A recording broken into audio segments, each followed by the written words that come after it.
And we are live right here on Pub Sports Radio. This is Walk Off Wagers presented by Pub Sports Radio. I'm your guy, Wine Time Sports. Along with me, as always, my guy, Spoons Bets in the building. Listen, guys, we break down the entire MLB card. We give you guys the ins and outs of the market. We look at the weather. And we give you guys our best plays for the day. And anything else you guys want us to talk about along the way, we will do that as well. But quick shout out to Jeff Slaughter for having us on here every single Sunday. Appreciate him. Appreciate my guy T filling in for Jose today for a little bit on the ones and twos. So I appreciate my guy right there. And a quick shout out to everyone in the chat because I do see a lot of people in here early and often, and we do have Stacks play of the day here. It is going to be, let's pull this up here. I did have it at least. Let's see. There we go. Stacks play of the day. Aces, Vowels over 156.5 minus 110. That's college. It's women's basketball right there. So shout out to my guy Stacks right there. Let me pull this up. Sorry, my stuff wasn't loading up. Shout out to my guy Scott in the chat. Kelly McKinnis, Justin McKelvey. Stacks play of the day is Vladimir Guerrero over 1.5 bases plus 105. That's stack play of the day, guys. So keep that in mind here. I'm going to highlight that so I can go back over it in a little bit. And Justin is traveling to Pittsburgh, I believe, for a ball game. So he will not be on screen with us today, but he did share his action. Shout out to my guy Kelly McKinnis right there. Stacks.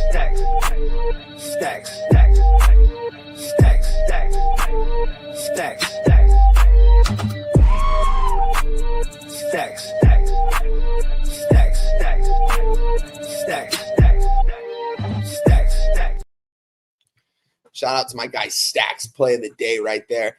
Big Daddy Boom in the building. Nuke Worker, good morning. Good Sunday. Good morning, fellas. Marlins to get the sweep today, minus 105 at 365. I'm right there with you, Nuke. I haven't moved on it, but I'm excited to talk about that one because we made some good cash in that series. Ron Lofton in the building. Sports scientist Jacob right there. Pub Sports Radio. Smash the like button for the boys. Yeah, guys, hit the like button for us. We appreciate it. Let's run up the likes here. Let's run up the views. Retweet our links that we posted out on Twitter. Abel A, Noel 207. Fernando Mendoza right there. Shout out to everyone that's there, guys. But we can get right into it because we've got a loaded MLB card today. We've got a game that's actually first pitch is in about 30 minutes here. And it is going to be between, we can pull that up right here, Houston. Let's pull this up real quick. Houston Astros, Boston Red Sox at Fenway Park. We got Framber Valdez on the mound, the lefty for the Houston Astros. This guy passes every single eye test you can really ask for against Lucas Giolito. Kind of a journeyman, I guess you could say at this point. His career was pretty much almost over, it seemed like, in this last offseason, and he had this season to kind of revive himself before he was going to probably head over to overseas to play baseball. But this guy has been pitching good this season for the Boston Red Sox. Is a big reason why they've been doing so well. I mean, look at his record right there. He's got 7 wins for him. I still question Giolito's stuff at times, and if he can go deep into some of these ball games, so that's going to be interesting for sure. That's a good game right here because I do believe that the Red Sox are going for the sweep here, the fresh sweep here, after the Astros go out, grab their guy Carlos Correa, who they had for years on end, grabbed him to play third base, grabbed Sanchez to play the outfield and to hit third. These guys did everything right. Their trade deadline, it seemed like, to replace the guys that they had to replace that have been getting hurt this season. This is a tough game, though, Spoons. I'm going to let you take it over right here. Shout out to my guy Julian Cesaro right there in the building. Shout out to you, my guy. Just my 2 cents right there. Appreciate you guys for showing out early and often right there. AOD in the building. Dougie Wise right there. J-Dub. Shout out to you guys. But Spoons, take it away here. Houston Astros, Boston Red Sox. Yeah, you touched on it. Boston's going for the sweep here. In the last 2 games, they had to use all of their really important arms out. Chapman is coming off a back tightness injury. They thought there's a chance he might get sent to the IL, but he was able to pitch pretty fast after that. And on back-to-back days, I don't think there's any way he goes a third day.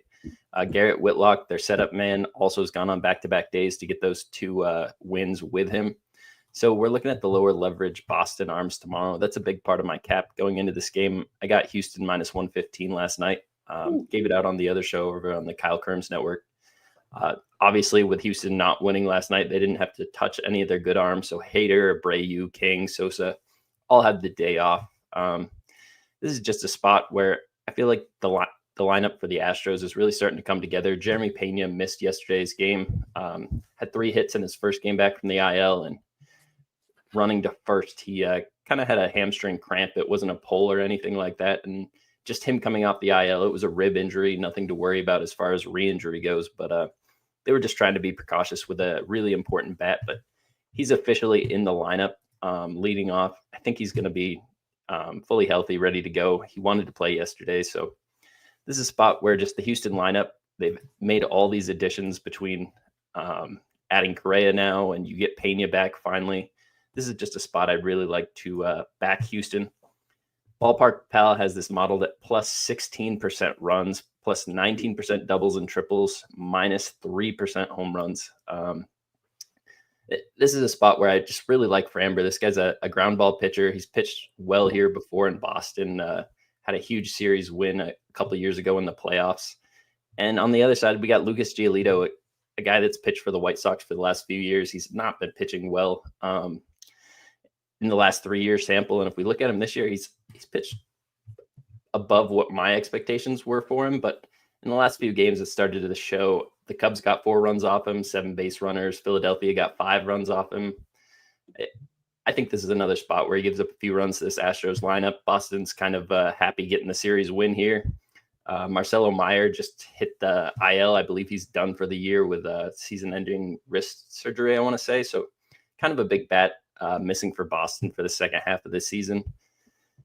Spot where I really had to get on Houston, in my opinion. This line opened at minus 115. Some of the sharper books have this like minus 128 or so. Minus 131 is what I see on some of the domestic books. 68% of the tickets have come in on Houston, and 89% of the cash have come in on Houston to move that line 10, 15 cents. 85% of the tickets are on the under, and 93% of the cash is on the under. That opened at an 8, and it's still 8s everywhere, so it hasn't really moved. Just a few cents of juice have come off it. Yeah, very interesting spot here, Spoons. I was kind of looking at the under here in this spot, but the bullpens do give me a little worry here. But I do think Framber could probably go out there and shut down this Boston Red Sox team. It's just if the Red Sox are going to be able to get theirs off of Framber, which will be interesting, which kind of kept me off this game in general. Didn't want to move on this one. Been on the Red Sox the last couple games, and I kind of just want to take my money and run with them here at this point, the third game of the series. They already won this series. Like you said, the Astros got to start winning some ball games. I mean, they made all these trades to make a run at the playoffs. Yeah, they're in first place, but it's a couple teams that are right there with them. So it's going to be interesting to see. But my guy Spoons is locked in first play of the day, and it is the Houston Astros money line minus 115. Tweeted it out last night, and he also gave it out on the Kyle Kerms channel. So shout out to him for that. And we can move on to this next game. LA Dodgers, Tampa Bay Rays here. Shout out to Yandy Diaz for getting it done for the Tampa Bay Rays. Someone had to put the team on their back yesterday, and it was exactly Yandy. I was on the Rays yesterday as well. Got some good cash on them. Had a 3-0 today yesterday. It was a nice little Saturday. Saturdays have kind of been a slower day for me lately. I haven't been doing so well on the weekends, but it's nice to have that day right there. Going into this one, I think this line is priced appropriately here. You got Yamamoto on the mound against Joe Boyle. Tampa Bay Rays, Troy said who's on Astros. Spoons is on the Astros.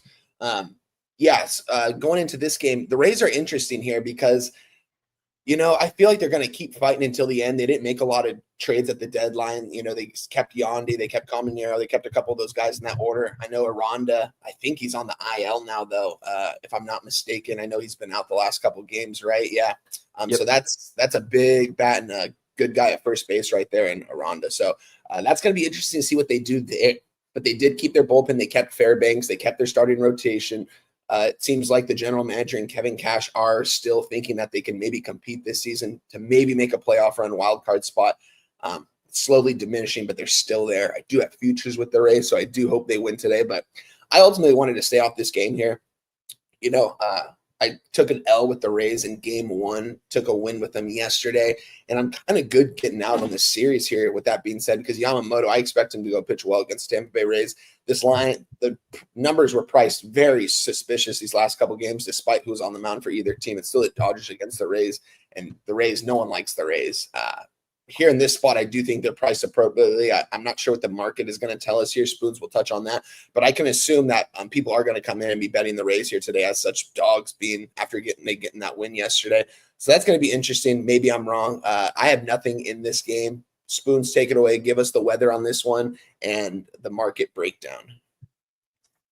Yeah, I'll just start with the market. We have 61% of the tickets on the LA Dodgers, 86% of the cash on the LA Dodgers. This line opened minus 190 and plus 160, and it's come down to minus 160 plus 145 on a lot of books. So definitely some respect to the Tampa Bay Rays, even with the cash and tickets on the LA Dodgers. So you got to assume that's some sharp money moving that line down. Just bettors that the books respect a little bit more. 86% of the tickets and 89% of the cash on the under in this game.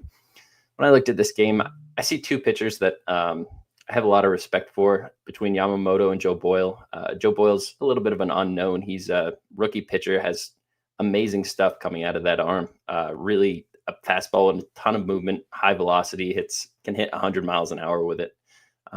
This is a spot where that first 3 under was looking appealing to me, but it's hard to play something like that when you have the Dodgers line up on the one side and a young rookie. But I think Joe Boyle can go out there, get through the lineup once or twice without giving up more than a run or two. But I ended up just laying off this game. Both of these teams have to fly to the West Coast tomorrow.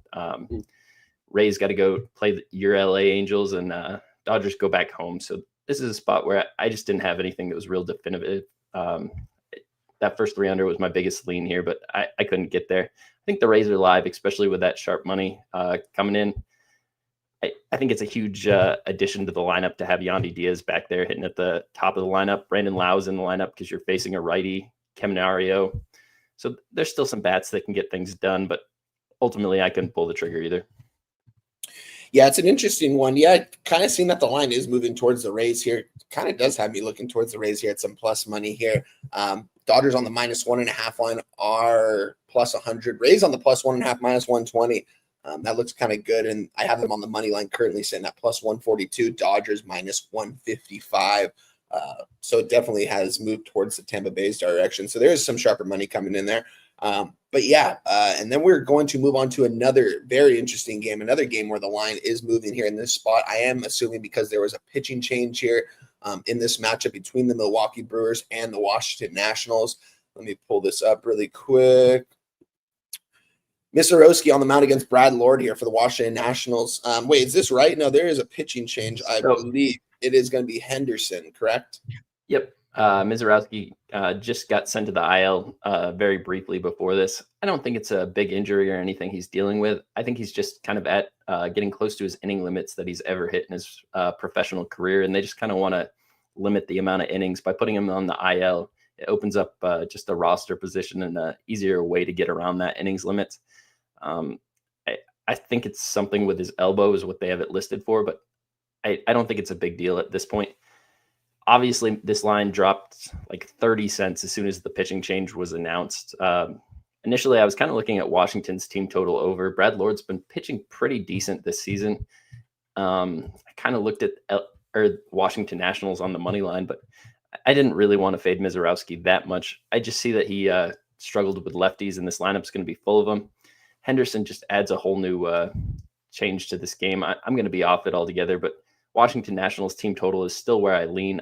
I just can't back this bullpen. They lost their best arm, and the bullpen, even with him in there, wasn't that great to start. 63% of the tickets on Milwaukee, 52% of the cash is on Washington, though. 74% of the tickets on the under, and 86% of the cash on the under. And that that total opened at an 8.5, and it's now 9s across the board.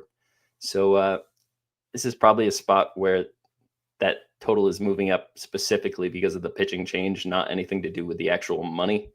I'm just going to be off this game. Yeah, shout out to my guy Oldie in the chat. He said, "What's up, guys? At work, listening to Bluetooth." Shout out to you, my guy. I also saw Coin in there. My guy Fernando Mendoza.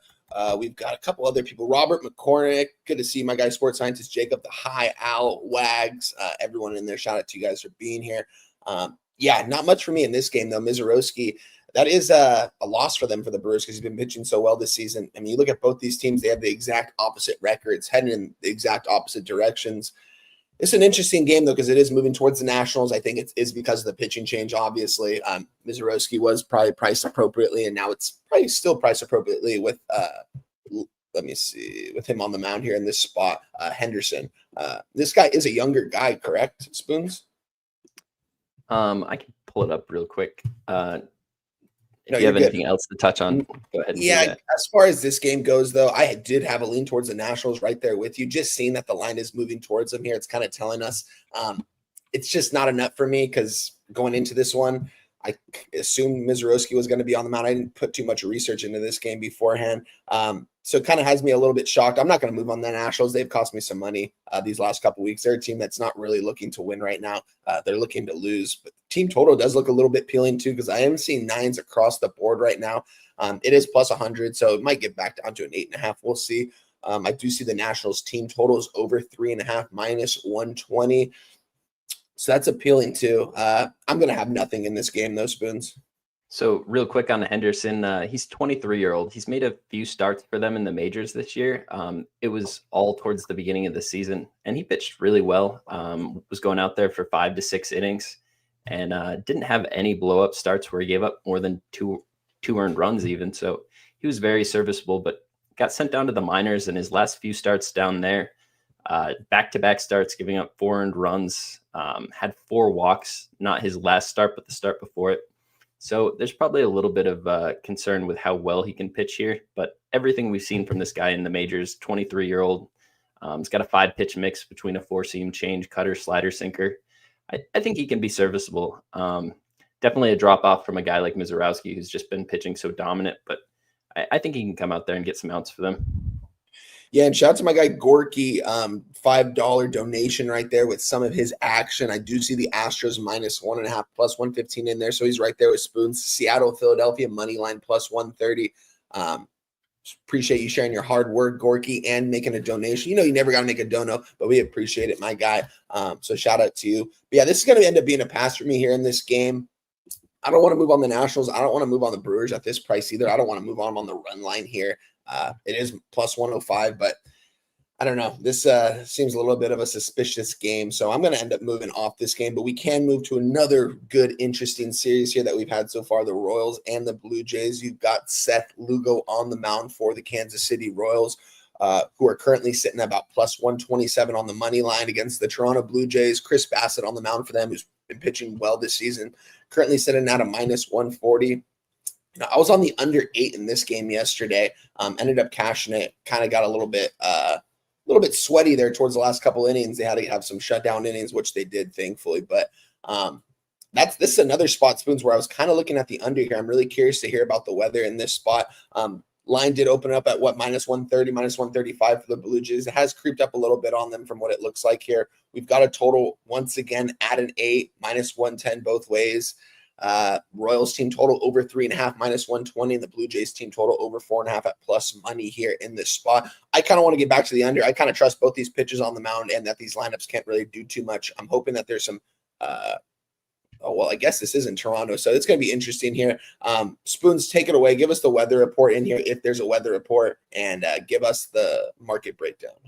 Just trying to look for an official status on the roof. It looks like it's going to be really nice here in Toronto today. I expect that roof to be open. This park generally plays a lot more offensively when that roof is open. It's going to be between 80 and 85 degrees during game time. No chance for precipitation. So I don't see any reason it would be closed. I just don't see it official right now. With that weather, Ballpark Pal only has this modeled at minus 1% runs, plus 2% home runs overall. So nothing huge being affected by that weather. But the roof being open does make me think it a little more offensive friendly. But on that note, when you see a game where they expect the roof open, and normally the total will open at an 8.5, and this is at an 8. So maybe the books are telling you that's not the case here today. A lot of times that 8.5 even moves to a 9. So with it being at an 8, knowing the roof's going to be open, I think they're kind of showing their hand that the under is very live. I kind of went back and forth in this game. Just from an X's and O's standpoint, I was kind of looking at an over. Chris Bassett, his last 2 games out there, has given up 6 earned runs and 3 earned runs. He did pitch into the 8th versus the Yankees to give up those 3 earned runs, so it's not a bad start by any means.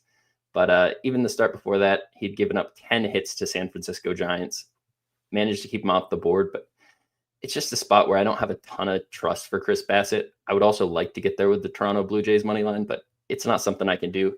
Seth Lugo on the other side, he was having a really good season, but if we look back at the last month or so, 2 earned runs to Pittsburgh, 5 earned runs to Miami, 2 earned runs to Chicago, 3 earned runs to Atlanta. He's kind of coming back to earth like you expect everybody to do throughout the course of the season. His ERA is still sitting at a 3.44 on the road and a 3.03 overall. So I just think this is a spot where there's too much variance and I can't really make a move, but definitely a lean to the Blue Jays. So a lean to the Blue Jays from Spoons and a lean to the under here for me in this game. I might end up making this official here, guys. I think I'm going to right now. I just want to check a couple different books and see if I can get a minus 105 anywhere really fast here. But I want to get back to the under here with both these pitchers on the mound. And it is, if the roof is open, it's going to be a beautiful day, as you mentioned. It kind of feels like it should have opened up at an 8.5 or maybe even a 9. And an 8 at minus 105, I think, is what it opened up at. Currently, we are sitting at, it's pretty much minus 110 everywhere I'm looking right now. I'm going to go ahead and move on this right now, Spoons. This is going to be my first official play I give out here on the show. I'm going to tweet it out. I should have time to tweet it out after the show. Royals, Blue Jays, under 8, minus 110. I think both pitchers are going to show up today despite the nice weather. We're going to see a pretty quick, fast game, kind of similar to what we saw yesterday. But I'm going to move on this under here. This is going to be my first official play on the card today, guys. So I'm locked in on my play, and Spoons is locked in already on the Houston Astros at minus 115. So we've got action to start the show, guys, in these first couple games. So I'm excited to talk about this next one, man. The Minnesota Twins against the Cleveland Guardians here. Jose Urena on the mound here. Haven't heard that name in a while, man. Against Joey Cantillo from the Cleveland Guardians. Two teams I feel like that are kind of one was a seller, one was a buyer at the deadline. The Guardians, I mean, I guess didn't really buy or sell. They just kind of kept the same team because they do believe that locker room and the general manager at least believes that they could still make a playoff run here. They can try to catch that last wild card spot. Still a lot of baseball left to be played, and we've seen them always excel, I feel like, in August and September. When it gets in the later months of the season, that's what the Guardians do. They just play some of their best baseball. It doesn't matter what they did through the first half a lot of the time. Minnesota Twins, they traded away Carlos Correa. Buxton's on the IL. Seems really going nowhere fast right now.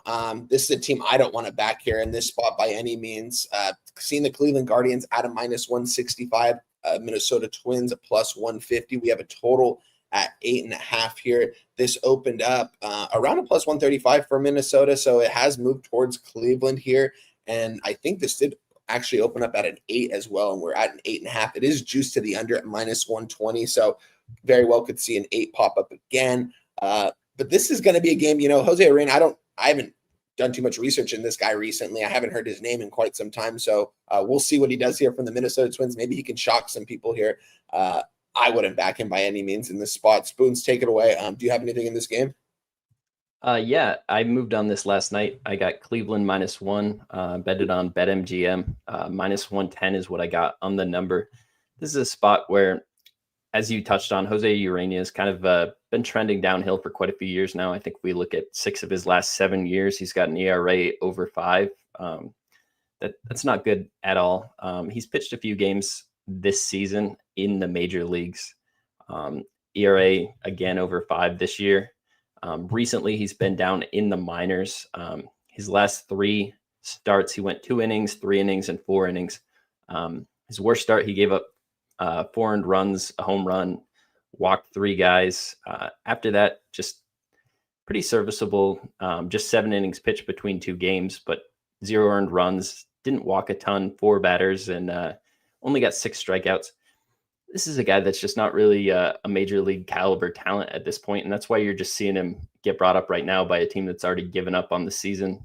They just need somebody to eat innings, and they don't want to waste one of their good arms. Like if you call somebody up from AAA, you take away one of your options that you probably want to have next year when you actually are going to be more competitive to send him up and down. And you also take the chance of ruining his confidence. I think this Cleveland Guardians team, obviously the bullpen does not look as good without Class A in the back end there. I saw they actually cleaned his locker out in Cleveland, so that's probably a bad sign moving forward for them. Kind of tough, but this line, as you mentioned, opened up at an 8. We have 82% of the tickets on the under, 56% of the cash on the under, and it's moved to an 8.5. So that 30% difference, 25% difference between the tickets and money probably accumulates to sharps moving on the opposite side of this line, and that's why it's gone up instead of down. 75% of the tickets on the Cleveland Guardians, 93% of the cash on the Cleveland Guardians. A little alarming, especially to only see this game move 5 to 10 cents, depending where you're looking. Some of the domestic books have moved this 20 cents since open, so it kind of depends where you track this, but the sharper books that I trust haven't moved this line more than 7 cents. So I would like to see a little bit more of the Guardians. I'm still on it. I don't have very much trepidation other than seeing 93% of the cash there. Never just a really comforting feeling to be on that side. But I think there's a spot where Cleveland Guardians definitely come in and win. It's just a question of, do I get my -1 cash by them winning for more than 2 runs? As far as the weather goes in this game, it's going to be really nice in Cleveland. I think this is a spot. It plays a little more friendly to lefty bats than it does righty bats. And Cleveland has a bunch of lefties. Jose Urena, a gas can out there. Temperatures around 80 for most of the game. This is a spot where I had to get on Cleveland. Yeah, I like it, Spoons. I mean, I think you beat the steam yesterday, too. I think it's only going to probably get a little bit more expensive here with the Guardians. Right now, I'm seeing them sit at one of my books at a -165. Yeah, this will probably get to a -170, -175 potentially before first pitch. I like where you are on the -1 here. I mean, these are two teams going in opposite directions right now, and the Guardians kind of seems like a spot for them. Is going to be interesting. You know, Ortiz and Clase, someone both mentioned that their lockers got cleaned out yesterday. Not good. Yeah, not good by any means. And shout out to my guy, Dabby Cab, in the building right there. He said, "What up, homie?" Shout out to you, Dabby Cab. And guys, hit the like button. We've got almost 200 people live in the building right now. Let's get to 100 likes here in these next couple minutes, guys. As far as this game goes, it's going to be a pass for me. We've got Spoons locked in, though, on the Guardians -1 at a -110, I believe you said. Yep. Sweet. So he is locked in. Spoons has 2 plays already on the board. I've got 1. Spoons so far, guys, just a quick recap. Astros money line -115. That's about to be first pitch here in about 5 minutes. If you're looking for some action, our guy Spoons is on that. He is also on the Cleveland Guardians -1, -110. And my lone play for the day so far is the Royals Blue Jays under 8 -110. That being said, we can move on. This is a game I want to talk about right here, man. This game right here. New York Yankees against the Miami Marlins. Been on the Marlins in these last couple games. They've just been treating you so well. And we're seeing them here just yet again. Small dog, a +102. Yankees only a -112 on the money line. I don't care if Judge is out. This line should never be priced this way. It's priced like this for a reason because the Marlins are going to take care of business. It seems like they kind of own them at this point in this series. They've been taking care of business. They can't that nice come from behind victory a couple days ago. It's been fun to watch this team, man. Kind of just fun to watch them develop this season. This was a team that going into the season, I thought this was one of the worst rosters in all of Major League Baseball. And it just turns out that they are still fighting to be a playoff spot. Once again, like what they did a couple years ago, it's crazy what they're doing down there in Miami. With the current personnel that they have, they're just figuring out how to win and how to win ball games when it matters most in the clutch innings, like in the 8th and 9th inning. I don't know if there's a more clutch team in the 8th or 9th inning or later better than the Miami Marlins, if we're really thinking about it. I don't have the research for that, but I'm going to tell you, if I had to pick one team that I would trust being down multiple runs in the 8th or 9th inning, it's the Miami Marlins. And that surprises a lot of people because you look at their batting order from the outside in. Not a lot of big names, but they have a lot of young talent in there. And I like Edward Cabrera going for the Marlins today against Luis Gil. I think this is going to be a good pitching matchup, as well as why we're seeing 7.5s. I think runs are going to come in an absolute minimal today. I'm kind of looking at the Yankees team total under 3.5 at +115. Looks like good money here. And I'm also considering on doubling up and moving on the Marlins here on the money line at plus money here. I just want to see if I can get a better price at this other book really quick to see what they're giving me on the Miami Marlins, because I want to get right back to the window here with them in this spot. Let me pull this up.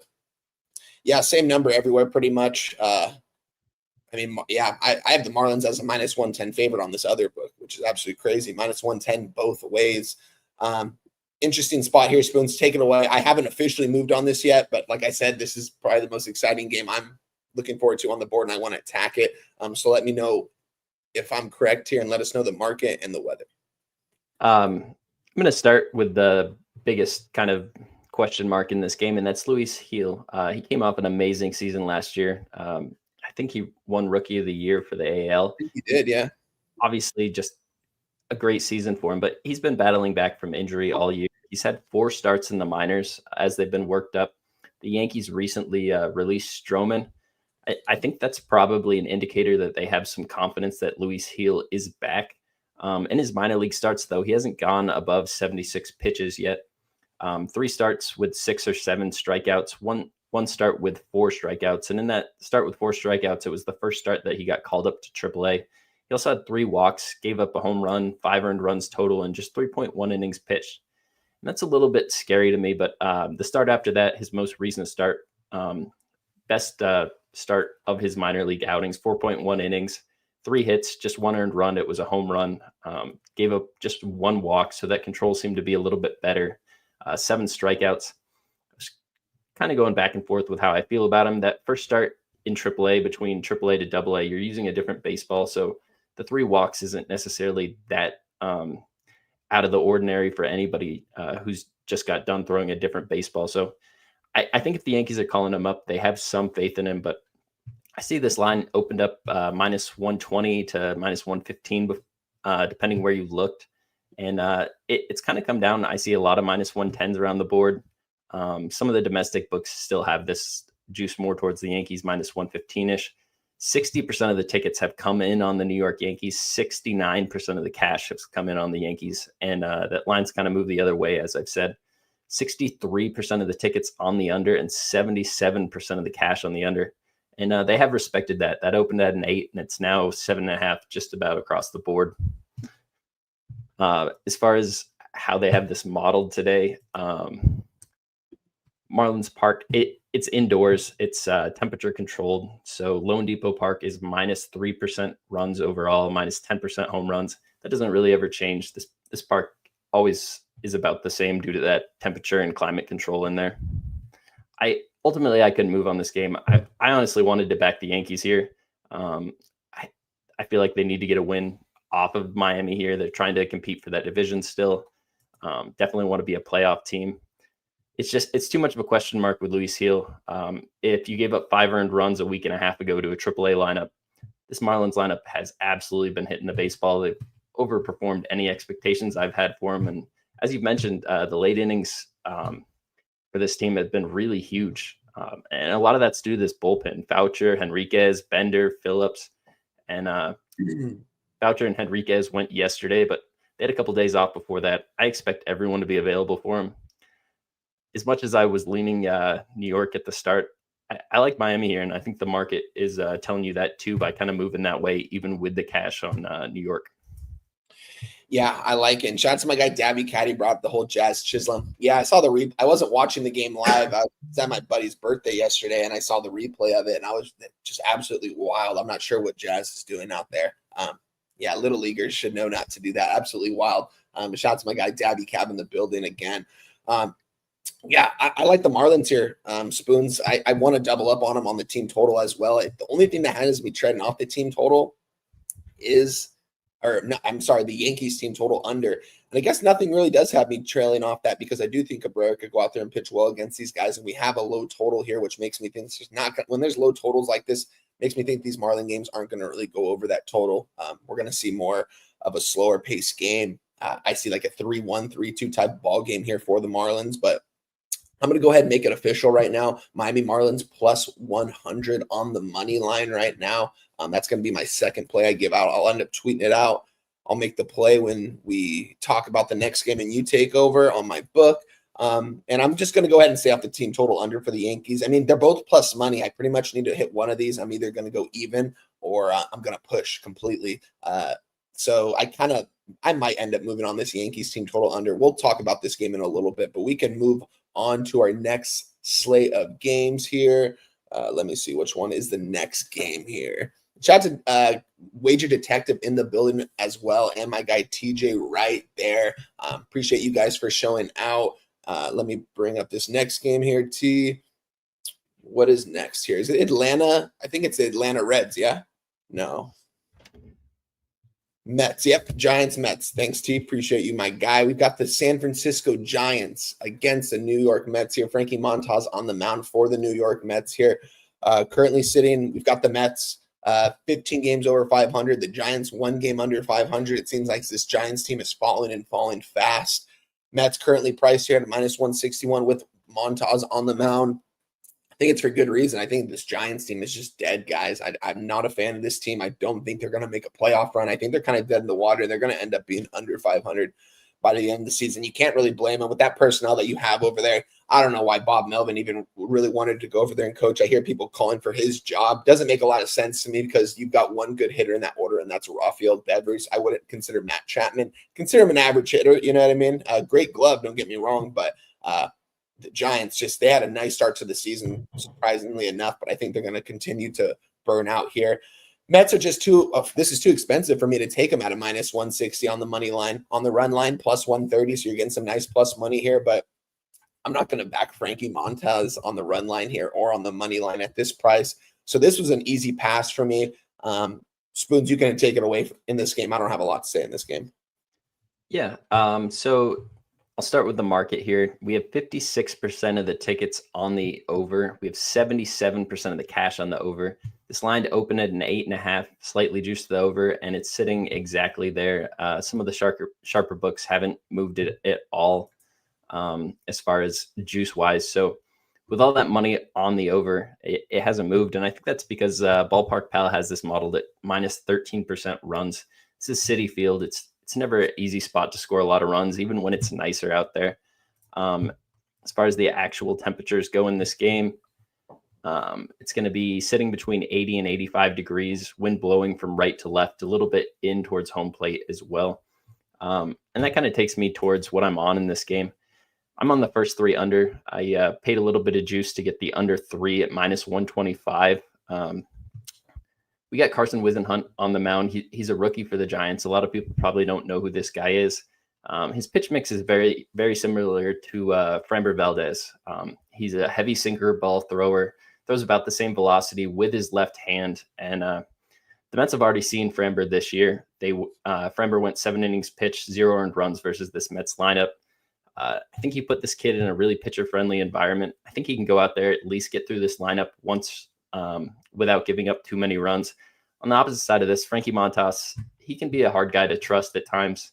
Kind of an up and down career. His last time out there, he gave up 5 earned runs on 10 base runners to the San Diego Padres. But before that, he'd been pretty serviceable in 0 earned runs versus Atlanta, just 1 earned run versus Kansas City.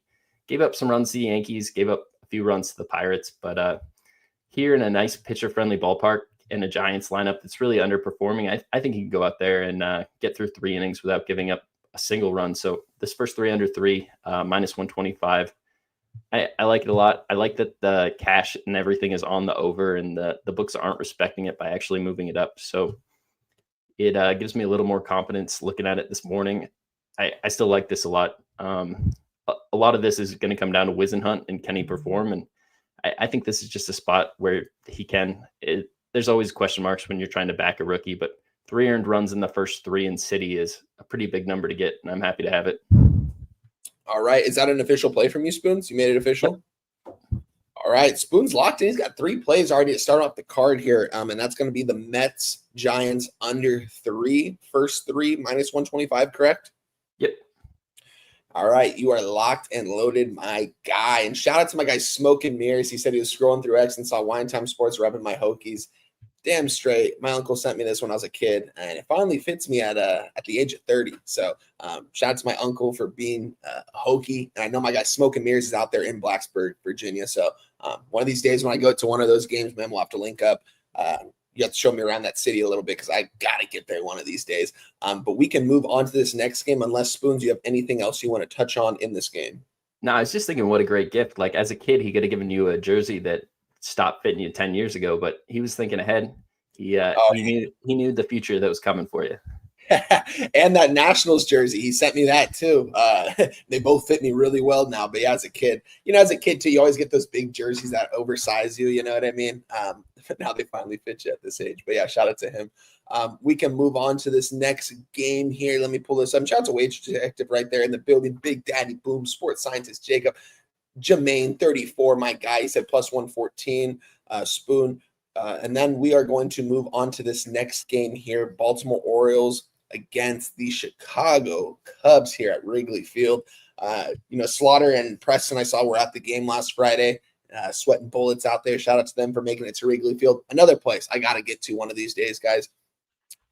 Colin Ray on the mound here, going up against Young here on the Baltimore Orioles. Baltimore Orioles currently sitting at a plus 162, a pretty hefty dog here in this spot. The Chicago Cubs, what are they now? 18 games over 500 here, sitting at a minus 177 on the money line here in this game. This line opened up, I believe, Baltimore Orioles around a plus 135, plus 140. So we have seen some pretty good movement towards the Cubs here in this spot. This total opened up at 8, juice to the under at minus 120, minus 125-ish. And now we have 8s on the board here at minus 115. So something tells me here today that this is going to be a pretty pitcher-friendly day at the ballpark today. And I'm curious to hear the weather, because I remember talking about the weather on Friday with Jim. It was 12, or talking about you, Jose, and Jim, I should say, it was 12 miles per hour blowing in. A lot of balls got hung up, and we saw a pretty fast game in that one. I think we might see something similar here today, but you're going to have to touch on the weather here, Spoons. So take it away. Give us the weather report, market breakdown on the Baltimore Orioles and Chicago Cubs. Yeah, there's very few ballparks in Major League Baseball that are affected as much as Wrigley Field is by the wind. And today you have less wind than we did Friday. It's between 6 and 7 miles an hour blowing in from right towards home plate. Temperatures between 75 and 80 degrees throughout the game. It's going to be a beautiful day at the ballpark. No chance for rain. Ballpark Pal has it modeled at minus 11% runs, minus 18% home runs. They put a lot of weight when they see that wind blowing in, just because of the amount of factor that it's shown over the years. Like, there's a lot of books that won't even open a total at Wrigley till other books have had it for 4 or 5 hours, because they want to wait and see what those other books get taken on for money, because when that wind's blown out, it completely changes the game from when it's blowing in. This is a spot where I'm kind of going to ignore the wind. I think this is a spot where the Chicago Cubs can get quite a few runs up Brandon Young. This guy struggles with lefties. He's got a 1.9 whip and a 5.03 xFIP versus lefties on the full season. The Chicago bats, I expect to get to him early and often.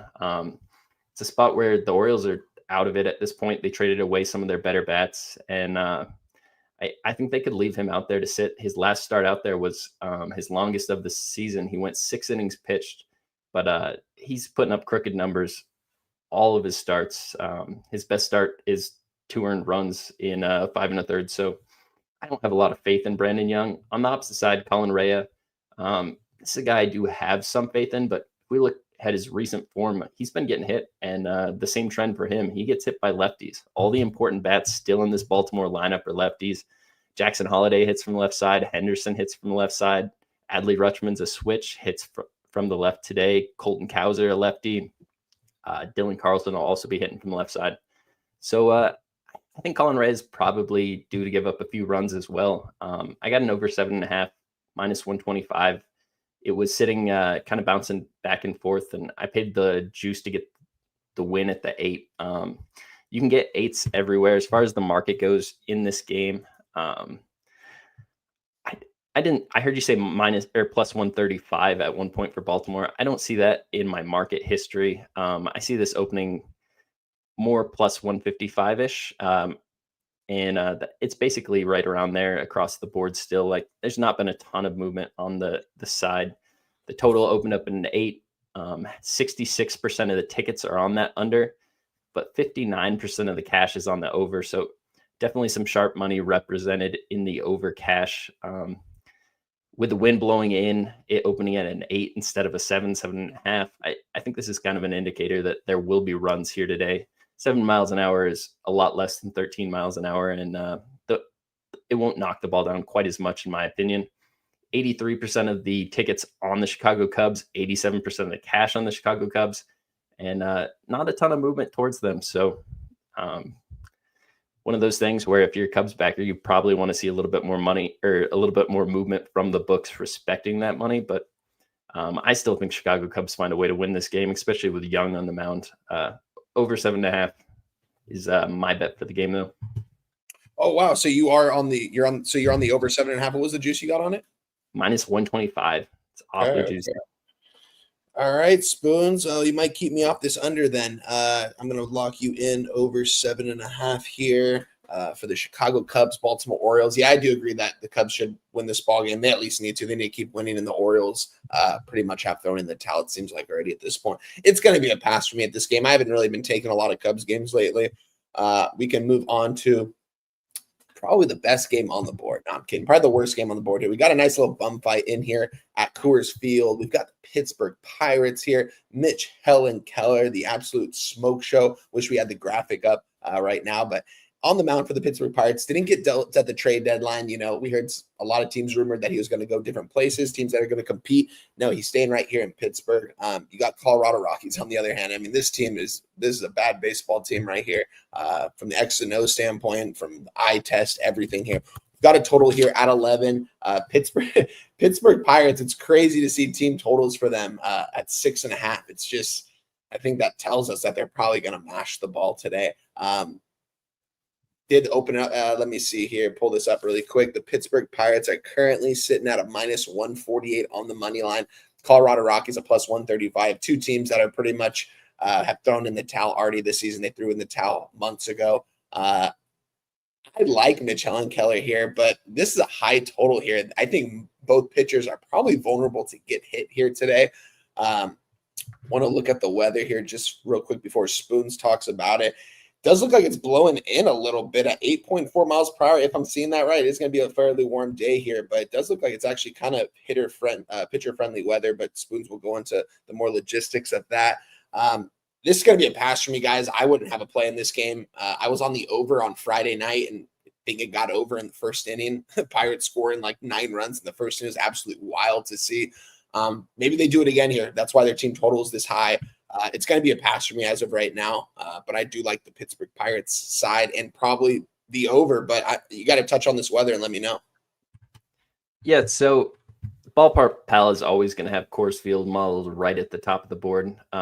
One of their biggest factors they put into the daily stadium report is just where the park has performed over the last 3 years offensively versus pitcher friendly, and Coors is always going to be at the top of that. So they're plus 35% runs, plus 24% home runs, plus 35% doubles and triples. This park has a huge outfield. You see guys get BABIP to death here on a regular basis. It's one of the reasons pitchers hate coming here. Not only does the ball not spin the way they want it to coming out of the hand because of the thin air, but then when it gets hit, there's so many spots for it to land in that giant outfield. Temperature is going to be in the mid 80s. It's going to feel like it's 70 to 78. So not very humid or anything. It's not the most offensive conditions you'll see. Wind blowing in about 9 miles an hour from right field to home plate throughout the game. This is one where I wanted to lean on the Rockies. I hit on them yesterday. I see Mitch Keller. He was rumored in some trade stuff, and then he went out there in one of the most pitcher-friendly parks in all of baseball, Oracle. Went 2 innings pitched, almost hit the 80 pitch mark. I think it's 78. 3 earned runs, 5 hits, 3 walks. And that's back-to-back games with him with 3 walks and more than 5 hits, more than 3 runs. I think you take him. He just had the ability to get himself off this Pirates roster and go to a playoff contender, and he kind of shit the bed there. So yeah, this is not a guy I have a ton of trust for. The Rockies won the first 2 games of the series. Pittsburgh has to leave town tomorrow. Rockies get to stay right here in Colorado. I didn't get to the ticket window with this, but I mean, the Pirates bats versus right-handed pitching are dead last in baseball over the last 30 days. On the road full season, they're 29th in baseball. I know this is Coors Field. You can expect them to get a few runs, but that team total 6. That's hilarious. 6.5 with this Pirates lineup. It doesn't make a lot of sense to me. Bradley Blaylock, if you look at his numbers on the full season, this guy's got a 7.09 ERA. Probably sounds really bad, and it gets worse if you look at it here in Coors. It's a 12 ERA on the full season. But that doesn't accurately reflect where this guy's at. He got sent down end of May, middle of May, after getting absolutely torched by the San Diego Padres. Gave up 12 hits, 13 hits, 2 walks, 12 runs. After that, he spent some time in the minors, kind of worked on some stuff. He looked really good in the minors, got called up, and he's been back for 3 starts now. And in those 3 starts, he hasn't given up more than 2 earned runs to anybody. 1 earned run in 5 2/3 innings pitched to Cincinnati. Right here in Coors, he faced the St. Louis lineup that I value above this Pirates lineup. He only gave up 2 earned runs See a little bit of that BABIP stuff. 8 hits, but he wasn't getting hit hard. Just a 38% hard hit rate during that game. And his last game was in Cleveland, a much more pitcher-friendly park than this. Absolutely shut him out over 6 innings pitched. This kid looks like he wants to pitch in the majors. He's much more comfortable pitching in cores than Mitch Keller is. Mitch Keller only has 1 start here over the course of his career. He did not give up a run in that 1 start, but that was 2 years ago versus a completely different Rockies lineup. I don't think I'm going to get there, but I think there's a spot where the Rockies really are live to win this game. As far as the market goes, 63% of the tickets on the Pittsburgh Pirates, but 69% of the cash on the Colorado Rockies. Opened up minus 165, plus 140, and it's down to like minus 145, plus 130-ish on some books. It kind of depends where you look, but definitely some respect to that sharp money that has come in on Colorado. It makes me want it even more. 55% of the tickets on the over, 57% of the cash on the under. This opened at a 10.5, and it has gone up to 11 everywhere. I even seen a couple 11.5s on the board. Yeah, interesting. Shout out to Sir Mackie Loves Pie. Did the spoon emoji and the wine emoji. Shout out to you. Yeah, I think these team totals are always telling with these kind of crappier teams. I remember looking on Prize Picks on that Friday and seeing that O'Neal Cruz had the highest hitter fantasy rating. It was like over 10.5. He hit in the first inning with that grand slam. It's like the books knew that he was going to come up there and do something big. It's crazy. But it's going to be a stay away game for me, guys. I could only lean towards maybe these team totals or the over, but it's just not enough conviction for me today. I've got 2 plays locked in today. I plan on probably locking in 1 or 2 more here on these next couple games, but we're not going to force anything here on a Sunday. Just want to give you guys the most value we can. My guy Spoons has been attacking the board, though. He's already locked in on 4 plays here. So shout out to Spoons for that. And we can move on to our next game here. Arizona Diamondbacks, man. Against Sacramento Athletics. You got Rodriguez against Perkins here. It's pretty much 105 both ways here on the money line for either side here in this game. I want to refresh this other book and see what it is on here. And yeah, it's pretty similar on this side as well. Pretty much minus 105 both ways. I mean, this one has the Diamondbacks at a minus 110, Athletics minus 108. Got a total at 10 here. This is going to be an interesting game right here. I've been on the Athletics in both games. Didn't tweet it out yesterday, but I was on them yesterday. Took a loss against the Diamondbacks. I don't know. This seems like I kind of want to be back on the Athletics once again here. I can get an affordable price at minus 105. I would have to trust Jack Perkins here on the mound. I don't really trust Erod, and I just think this Diamondbacks team, I know they said they're still fighting in that national card race. Like the manager said, they just got to get a run together, but I just don't know if that's really going to happen at this point. You've kind of already blown the games that you should have won. You're 7 games under 500 right now.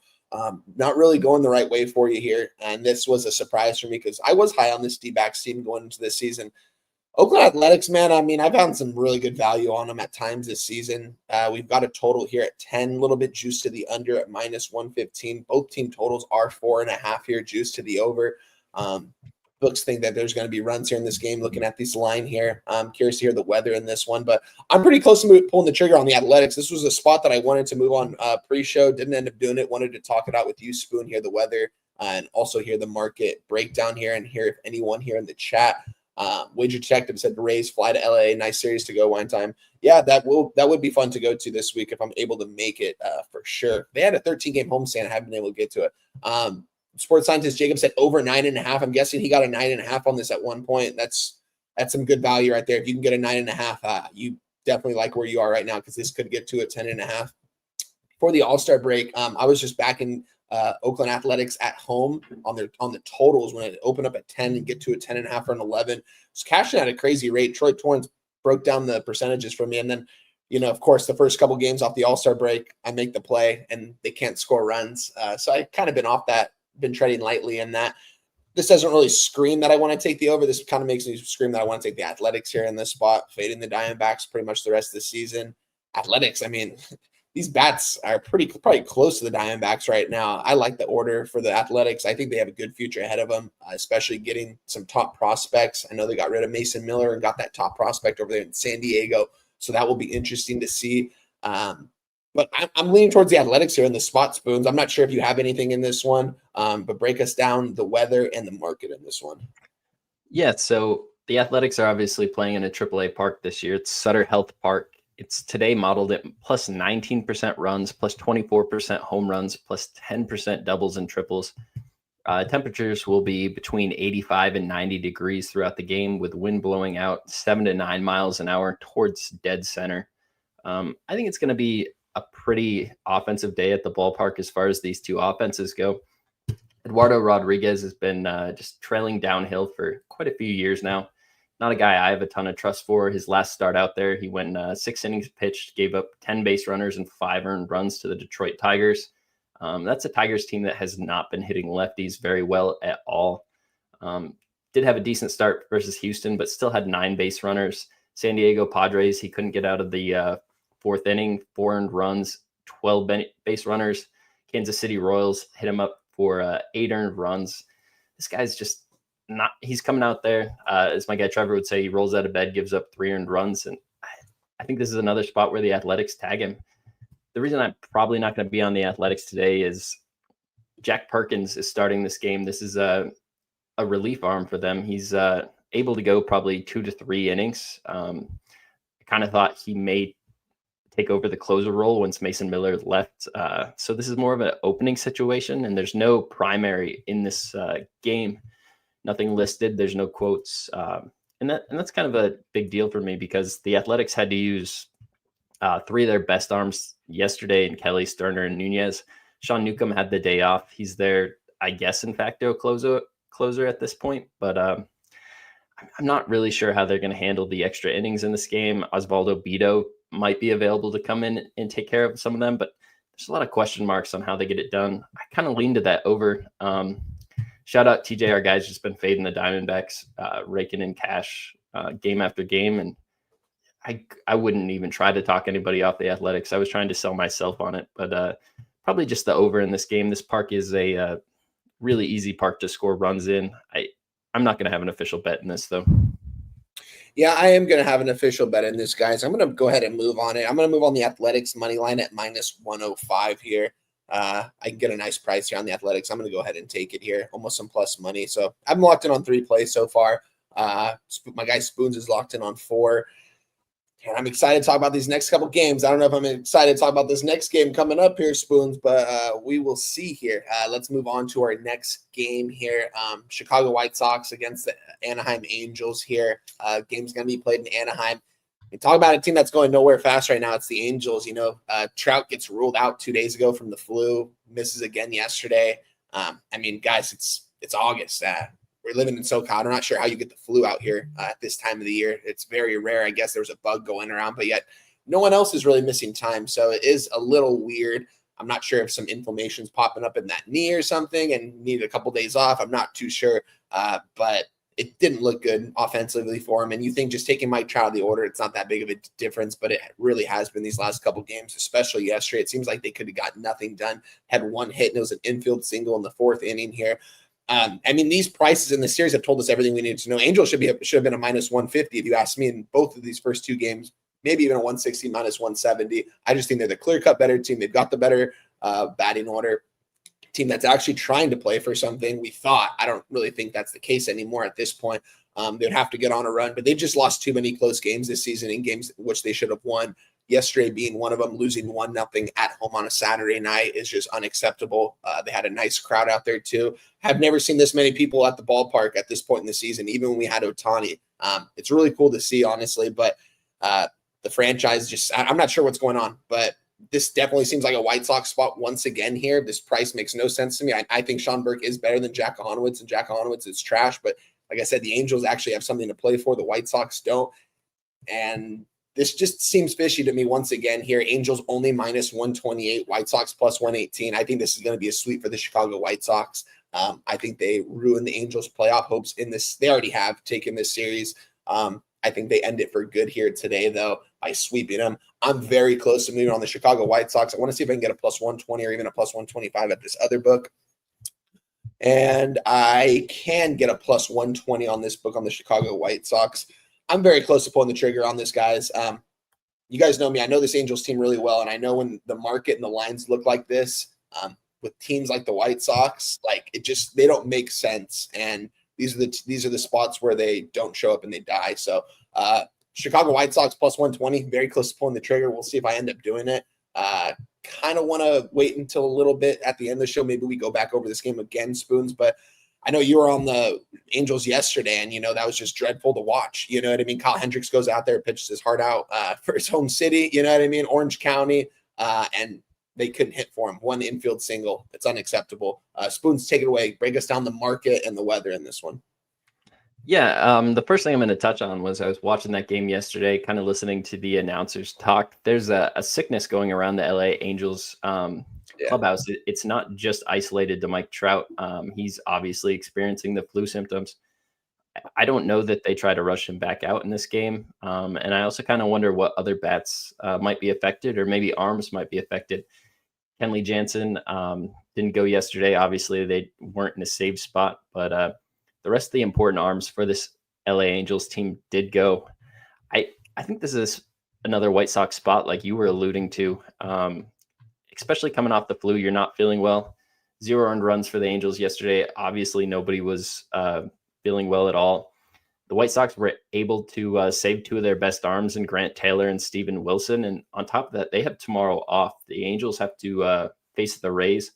I think that kind of sets up just a little bit better for the White Sox. They can use every single bullpen arm they want to. I think Sean Burke has the pitching advantage in this matchup. He's had a few bad starts on the season, but it's really only to like solid lineups. Like Houston was hitting the ball really well when he gave up 7 earned, and so was Toronto. He gave up 6 earned to Toronto, but outside of that, he hasn't given up more than 2 earned runs to anybody in his last 10 games. A weekend Angels lineup, I think this is a spot where he can pitch pretty decent. On the opposite side, you got Jack Okonowitz. Obviously, I don't think anybody's a huge fan of him. Kind of interesting start last time out. He had faced Texas the game before, didn't make it out of the 3rd inning, gave up 8 earned runs, but then bounced back, almost went 5 innings, 4 2/3, gave up just 1 hit and no earned runs. The big thing there for me is, though, he gave up 6 walks, and walks have been a problem for him his entire career, his entire young career. Multi walk games going back 7 straight for him. I think this is a spot where the Chicago White Sox can get some runners on base via the walk. And then this lineup's really been hitting the ball well versus right-handed pitching, a top 10 lineup over the last 30 days. And the last 14 days, the 3rd in baseball versus right-handed pitching. I don't think that's a good matchup for Kokonowitz. The market in this game, we have 51% of the tickets on the Chicago White Sox and 51% of the cash on the LA Angels. So it's a really big split there, just about 50-50, and 50% of the tickets on the over and 86% of the cash on the over. It's opened up at 9.5. It was a pick 'em at that one, -110 each way. And now it's looking pretty juiced to the under. I see -125s, even at some places, -120s on the under 9. So they're not really respecting that over cash. And that means they expect somebody to pitch well or one of these lineups to not really show up well. I think it would be a fool's errand to try to bet anything with the Angels side before these lineups come out, because I think there's a decent chance we don't see Trout again. And I think there's a decent chance you might see somebody else missing from that lineup as well. Like I said already, they have another game tomorrow trying to get over the illness that's getting passed around. I could only be on the Chicago White Sox here. This line opened -140. It's down to -125 at some of the books I respect more. And it's a pretty big drop, especially with a 50-50 cash split. Anytime you get money on the dog, you expect them to move the line some to the dog, but not 15 cents on a pick when it's 50-50 each way. So I think the books are kind of showing their hand that they already know somebody for the Angels isn't going to be in there. If I were going to have to take a guess, obviously it'd be the guy that's missed the last 2 games in Trout, but I can't back the Angels today. Not with Kokonowitz. I think Sean Burke's a much better pitcher. I think the team in general just has a lot more excitement going for him at this point. Yeah, Sean Burke, definitely the much better pitcher here in this spot, Spoons. Shout out to my guy Dylan Med in the chat, Dylon right there, John Dolly, Wager Detective right there as well. Everyone in the chat, man, I appreciate you guys for showing out. Hit the like button, guys. We're kind of speeding through these games a little bit faster today. Let us know how you like that, but please hit the like button for us, guys. We've got almost 200 people in the chat. We don't got 100 likes yet, so let's run up the like button, guys. Retweet the post. Appreciate you guys' support, and if there's anything else you guys want us to talk about at the end of the show, put it in the chat and we will definitely talk about that. But it's not an official play for me as of right now, Spoons, but I'm very close to moving on the White Sox here. There's no way I'm moving on the Angels in this spot. See, TJ says he has this modeled as a Chicago White Sox favorite. TJ's baseball model is one of the most respectable things that I know of. So that's another thing that kind of pushes me towards the White Sox. And like I said, once that lineup comes out, if you see somebody big out, you're going to see more movement to the Chicago White Sox. So if you want this now, it's already dropped a few cents. It probably makes more sense to get on it now than it does in a while. I think plus 115-ish is the best I'm seeing around. It's already down to minus 108 on some of the domestic books. So Chicago White Sox are very tempting. I already got 4 plays. I don't know. There's a lot of time before that game. I'll see what happens there. Yeah, it's Spoons. Like from an Angels fan, like this I know the Angels are going to lose this game. Like it's crazy. Like this screams like a Chicago White Sox sweep. Ever since I saw that line on Friday when it opened up, I was like, is it going to be priced like this all series long? And if so, the Angels are going to get swept. That's definitely looking like it. TJ said that model has Trout out. He took Chicago plus 123, so we got some really good value on that. Shout out to our guy TJ. And he said, last play is San Diego. Respect, my guys. Have a great day. Respect to you, TJ. Appreciate you as always, my guy. Enjoy your Sunday with the fam. But we can move on to this next game here. And this is going to be, I believe, the St. Louis Cardinals at the San Diego Padres. Crazy right here. San Diego Padres, what do they do this trade deadline? Do what they do every year. They absolutely buy. Looks like they put their franchise pretty much – I don't know. It's crazy that they make all these moves and they can't ever get to a World Series or win a World Series. They got to this year. If not, I think this is a bust team. They're only getting older as we go by. I mean, Manny Machado's he's still playing at a high level right now. But, I mean, the Padres have to win now after the moves they made. Their payroll right now is absolutely insane what they're doing. I don't know how they could afford all these guys. Doesn't really make a lot of sense to me. But I guess because there's no cap in baseball. So with that being said, St. Louis Cardinals against the San Diego Padres. You got Dylan Cease on the mound. Just a disappointment this season. Can't really say much else about the guy. Has not been pitching too well this year. We've seen him pitch well in the past before.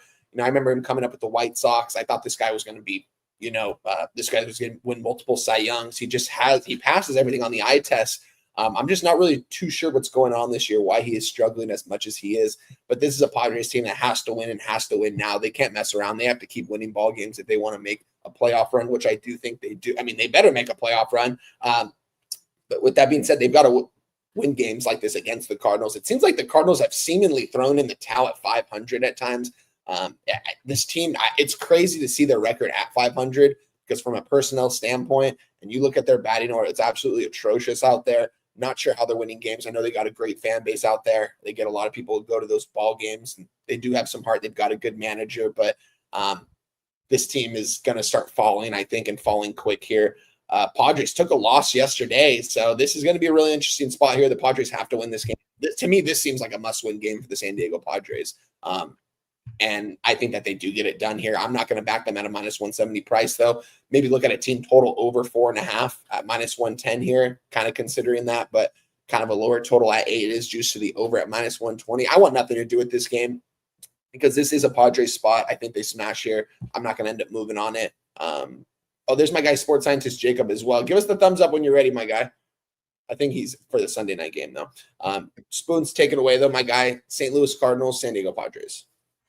Yeah, I'll start with the market here. We have 65% of the tickets on the under, 66% of the cash on the under. This opened at an 8. I saw 8.5s last night as I was capping this game originally as well. It was 8 juice to the over, and it's still 8 juice to the over just about everywhere out there. And that's with all that cash and tickets on the under. On the sidewise, we have Dylan Cease being backed by 78% of the tickets and 75% of the cash. Some of that money is our guy TJ. I saw this line open. I'm seeing a minus 185 plus 155.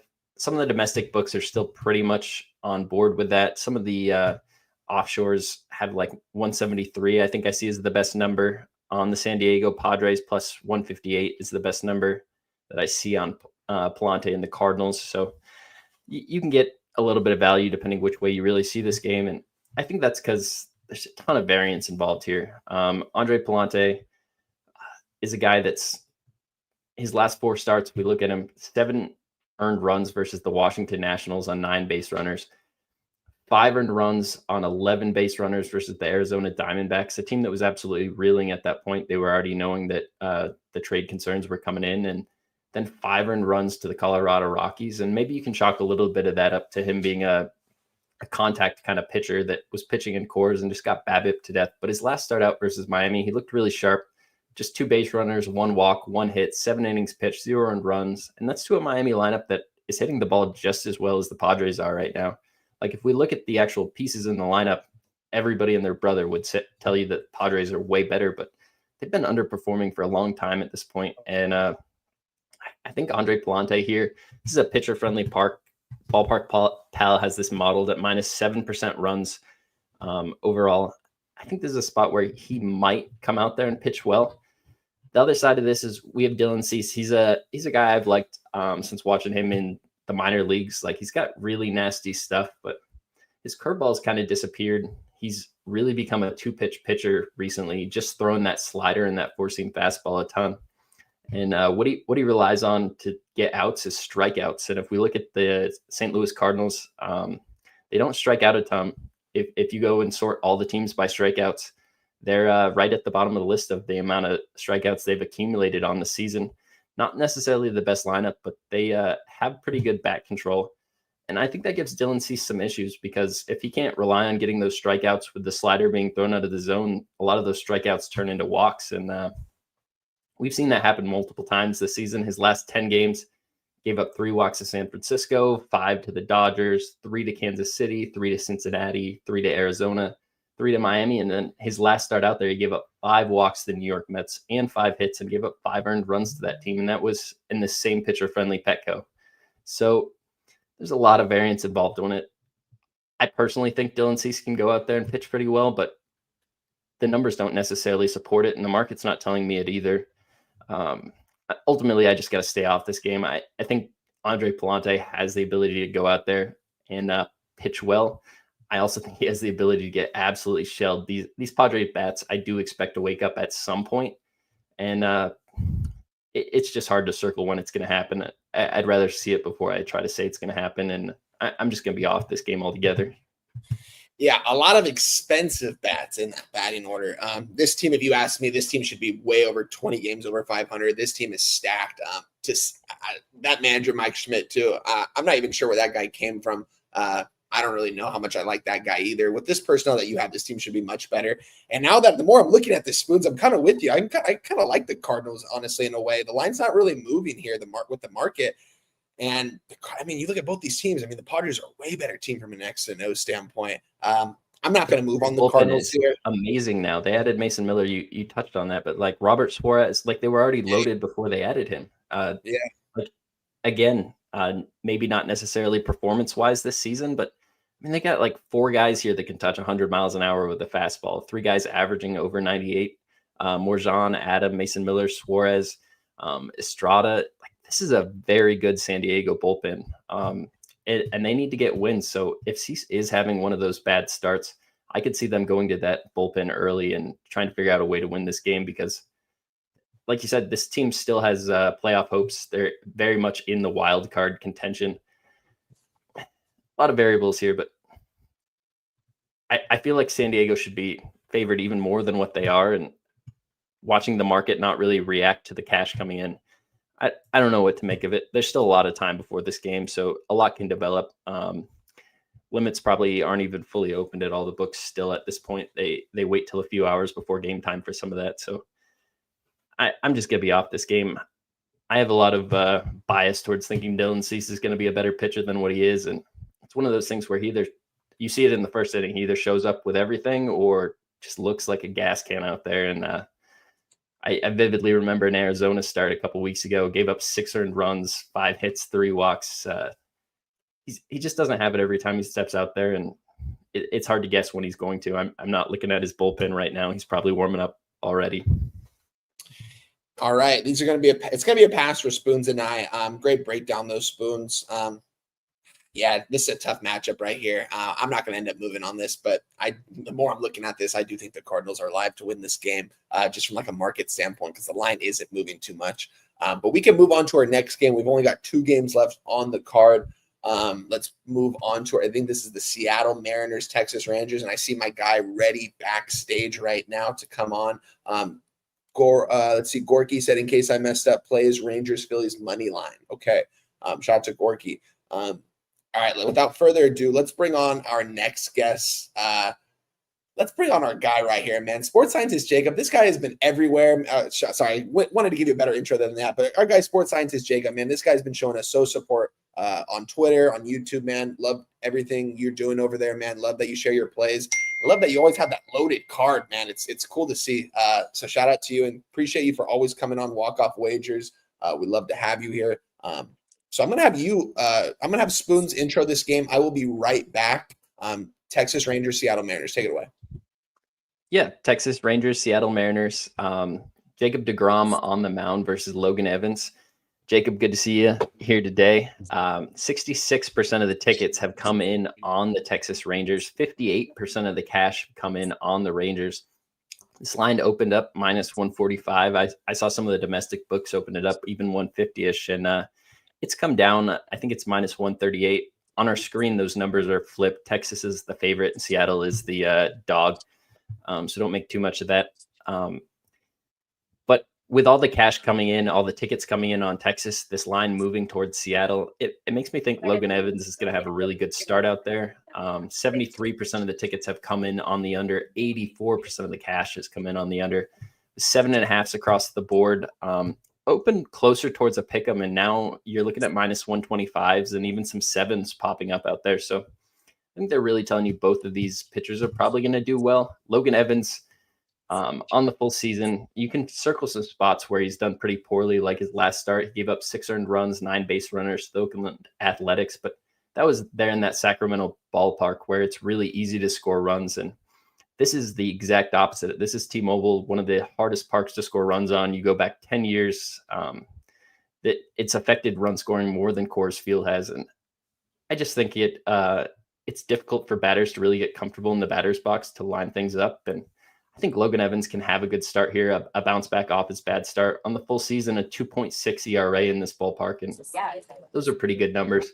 He does struggle with lefties a little bit more than he does righties, and you do have some very good hitting lefties in this Texas lineup. Guys like Josh Smith, Corey Seager, Jock Peterson, Rowdy Tellez, Yonaheim. I think there can be enough lefties in there that it could give Logan Evans some issues. And on the opposite side, I just think you put Jacob deGrom in this super pitcher-friendly ballpark, and I don't find a way that I really want to fade him. I know Seattle has made some recent additions to the lineup with Josh Naylor, Eugenio Suarez, and it doesn't mean that much to me. I mean, Suarez already played a couple of years here in Seattle. They weren't his best offensive seasons by far, and I think a lot of that's reflected in the actual park itself. But the Seattle lineup is definitely stronger than it was a few weeks ago, and there should be some respect to that. I think the line coming down with the money and tickets on Texas tells you that Seattle's bats may be able to get a run or two off DeGrom, but this is a multiple Cy Young winner. He's got really great stuff, that fastball, that slider. There's a couple miles an hour off of it on his general pitch, but he can still touch it just as fast as he ever did. I have a lot of struggle with this game. I think the market's telling you it's a Seattle spot, but my original lean was to the Texas Rangers. And when I looked at it last night, I saw some of the offshores had a cheaper price than what the domestics did. So I expected this to come down because the domestic books always follow those sharper offshores. I don't know how much to make of the movement, but I still lean Texas, but I won't get there when I see the market telling me Seattle. Go ahead, take it away, sports scientist Jacob. Yeah, I'm not gonna add very much. Can you guys hear me, by the way? Yes, Yep. sir. All right. Yeah. Sorry, not in the home office here. Just enjoyed some good brunch with my family. I'm up back home. Nice. Yeah. Not to touch on this game, but just a little bit more. Obviously playing in this stadium, runs are just hard to come by. I mean, we've seen even with like extra inning games, runs still go under. We see totals open at 7.5. And it seems really tempting to perhaps take overs in this ballpark, but that's something I'll never honestly look towards. I took the first 3 under in this game. Yeah, Logan Evans, you look at his numbers, you just look at his home and road splits, it'll tell you everything. He's pitched very well at home, and it's obviously a lot can be said because of this ballpark. And I was with Spoon here. You see DeGrom on the mound. You really think that the Rangers were kind of circling to win this game, but the market's clearly telling you that this is a Seattle spot with that line moving in their favor. With obviously a Cy Young type pitcher. Yeah, I might have to. Of course, I have a train coming by, so Are you first good? three under. First three under. I like it. I'm kind of with you guys. I think runs are going to come at a minimal today. I'm kind of looking at this full game under 7.5. It is a little bit juicy, minus 125, but I do think this is going to get to a 7 here before we know it. But with DeGrom on the mound, it definitely does seem a little bit fishy. I'm seeing the Mariners right now as a minus 138 with DeGrom on the mound here. These are two teams that are pretty much even right now in the standings record-wise. Two teams that are fighting for that. The AL West it's still wide open. Astros aren't running away with it yet, and both these teams are still in it. It's been a fun series to watch. Who's going to take this series? It's really about who wants it more, and you've got DeGrom on here for game 3 in the series. I would have liked to see this probably be the Sunday night baseball game, honestly, over the Tigers-Phillies. But with that being said, I'm going to end up being off this one. I kind of wanted to move on the under. I still might. Maybe I'll move on out of 7 at plus 100. We'll see, and I'll just take a push. I don't know if I want to pay the juice here. I've already got 3 plays locked in, and we're still looking at the White Sox right now that I'm still debating on taking, and we still have one game left to talk about. So it's going to end up being a pass for me, gentlemen. I'm not going to move on this spot here. Nothing for me. Hey, Wine Time, just got the alert from Underdog MLB's X account that Diamondbacks lineup is posted. There's no Ketel Marte in that lineup. If you'd like to move on the Athletics, I heard you talking about it. Underdog releases this about 5 to 10 more minutes before it really gets out there. So if you want to move on the Athletics, you should probably do it right now. I did. I moved on to minus 105 already. I didn't tweet it out though, unfortunately, but I did move on him officially. I ended up making the play when we broke down the next game after that. It's now minus 120 at this same book. So yeah, 15 cents towards the Athletics here. I'd love to see that. But yeah, I'm glad I got it in at the minus 105. That was my third play here today so far. So yeah, let's go. I love to see that, Spoons. That makes sense. 20 cents. I know it's Ketel Marte, but I mean, that's their best bet by far right there. So it's going to be an interesting game. Glad that we got it on. I got it on the Athletics though. Anything else you guys want to touch on before we touch on Sunday night baseball game? A Sunday night baseball? All good. All right, let's go. Right. Muted, but still. Oh, the train. Okay. Let's see. Let's move on to our Sunday night baseball game. We've got the Detroit Tigers and the Philadelphia Phillies. We got old Charles on the mound here for Detroit Tigers here. This is going to be a good game right here. Crazy to see Charlie Morton just getting dealt to a contender like that. You know, old man Morton. Shout out to him, man. I'm sure he's stoked right now. But you got Christopher Sanchez on the other side for the Philadelphia Phillies here. This is going to be a good matchup right here. I honestly think the line is pretty telling here, though. I mean, the Philadelphia Phillies, they're minus 180 right now, guys. I know Charlie Morton's on the mound for the Tigers, but I don't know. This seems like the books are telling us that the Phillies are definitely live here on the money line and probably on the run line. You can get them on the run line. I don't take run lines, but minus 1.5 at plus 110 definitely seems like good money. Their team total right now, guys, is over 4.5, minus 125. Very close to 5, and yet the Tigers team total is only a 3.5, and it's juiced to the under at minus 125. So pretty much almost, yeah, that's crazy. This seems like a Philadelphia Phillies spot. I didn't move on this. I don't move on run lines a lot of time. I think I might move on this team total over 4.5 at minus 125. I want to see if I can get maybe a better price somewhere else. But I think that they can hit Morton here today. Shout out to Morton for, still, going to a contender and all that. Give it to him. But I'm going to dare him to pitch well here today against Phillies on Sunday Night Baseball. Phillies need to start winning some ball games here. Them too. They're right there. I have one of my buddies that's from Jersey, big time Eagles, Phillies, everything. You know what I mean? He was telling me we still need more bats. Like, these bats aren't good enough. And I'm just like, what do you mean, bro? Like, it's crazy. You guys have every literally weapon you have at your disposal. It's the bullpen, bro. Yeah, no, for sure. I watched Matt Strahm come in there. We had the Padres bullpen or something. Bryce Harper hits that 2-run home run. It's 5-5 yesterday. We're still in the game. I mean, you can't have your bullpen come in and still give up freaking 2 earned runs, walk a guy with 2 outs, and let 2 runs come across the plate. 7-5. Like, facts.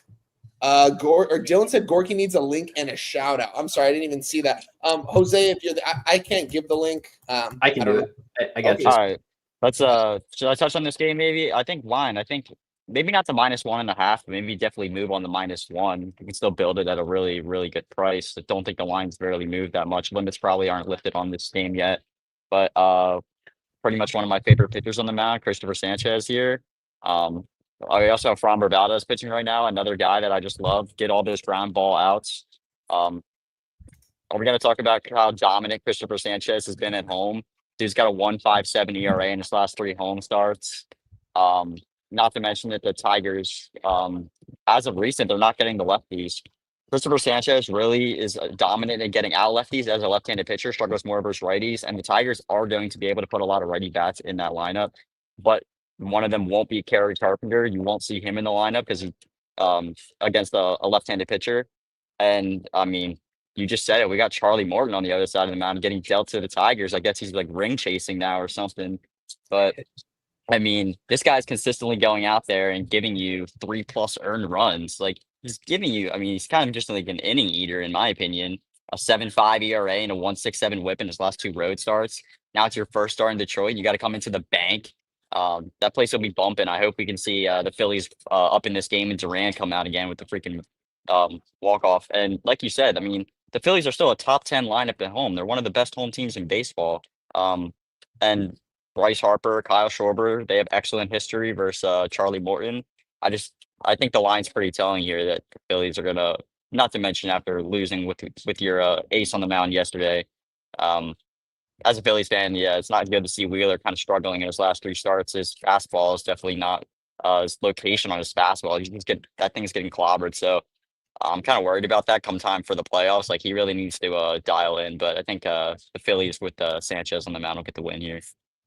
Let's go. And let's bring on, without further ado, let's bring on our next guest. He's one of the top contributors and cappers here at PSR.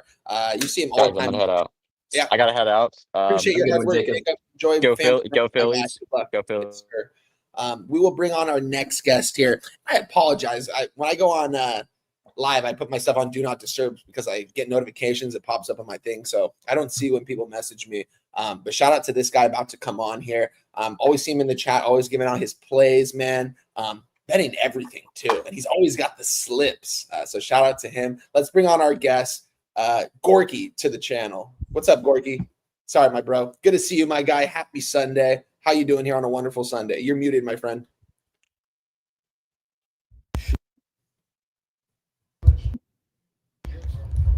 Can you hear me? Yes, sir. Yep. Loud and clear, Gorky. Okay. I'm a jerk off. I didn't ask for it earlier. My fault. It's all good, boys. No worries.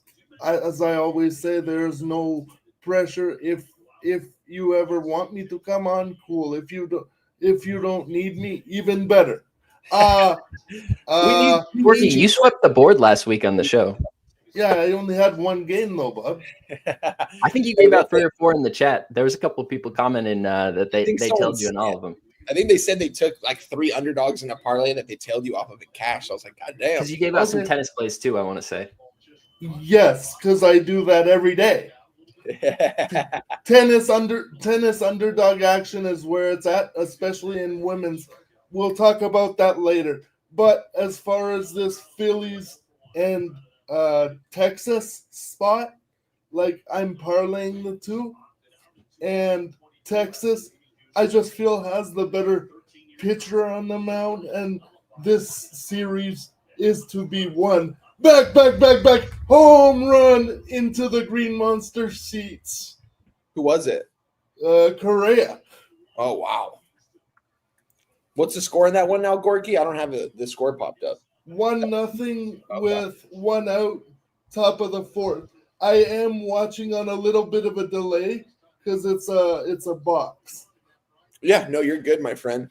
Great call on that. Yeah, seriously. Take it away, Gorky. So what were we talking about? Phillies and Detroit, yep. Rangers. Right.